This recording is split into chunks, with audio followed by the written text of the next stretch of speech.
15 বছর বয়সে বাদ পড়েছিলেন বোকা জুনিয়র্স ক্লাবের ট্রায়াল থেকে। কারণ হিসেবে তারা বলেছিলেন তার মধ্যে নাকি গতি আর ক্ষিপ্রতা নেই। 10 বছর পর সেই ছেলেটাই আর্জেন্টিনাকে জেতালেন কোপা আমেরিকার শিরোপা। আর্জেন্টাইন এই ওয়ান্ডার স্টারের নাম লাউতারো মার্টিনেজ। তার বাবা ছিলেন একজন পেশাগত ফুটবলার। স্বপ্ন ছিল জাতীয় পর্যায়ে দেশকে প্রতিনিধিত্ব করার। তবে অভাবের টানে বেশি লম্বা হয়নি তার ক্যারিয়ার।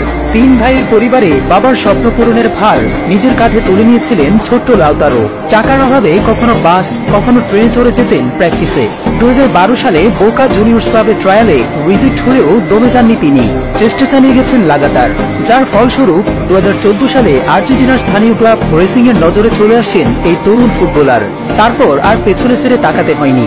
একের পর এক সিঁড়ি পার করে উঠে আসেন জাতীয় দলের দরজায়। তবে জাতীয় দলে এসে শুরুতেই প্রত্যাশার চাপে পড়ে যান এই তরুণ। সার্জিও অ্যাগুয়েরোর বিকল্প হতে গিয়ে নিজেকে হারিয়ে ফেলেন এই রাইজিং স্টার। প্রতিভার কখনোই কমতি ছিল না লাউতারোর, অভাব ছিল শুধু আত্মবিশ্বাসের। সেই আত্মবিশ্বাসের ঘাটতি বিশ্বকাপে খুব বাজেভাবে ভোগায় থাকে। লাউতারো মার্টিনেজ দলের বোঝা, আর্জেন্টাইন স্কোয়াডে থাকার কোনো যোগ্যতাই নেই তার।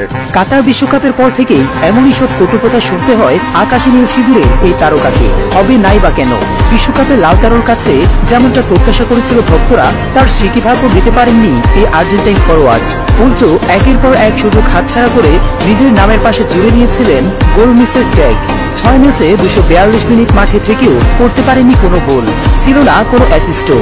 তাই আর্জেন্টিনা কাতার থেকে বিশ্বকাপ নিয়ে ফিরলেও লাউতারো ফিরেছিলেন একরাশ শূন্যতা নিয়ে। তবে জীবনে সবাইকে ফিরে আসার একটা সুযোগ দেয়, সেই সুযোগটাই পেয়ে কাজে লাগাতে ভুল করেননি এই তারকা।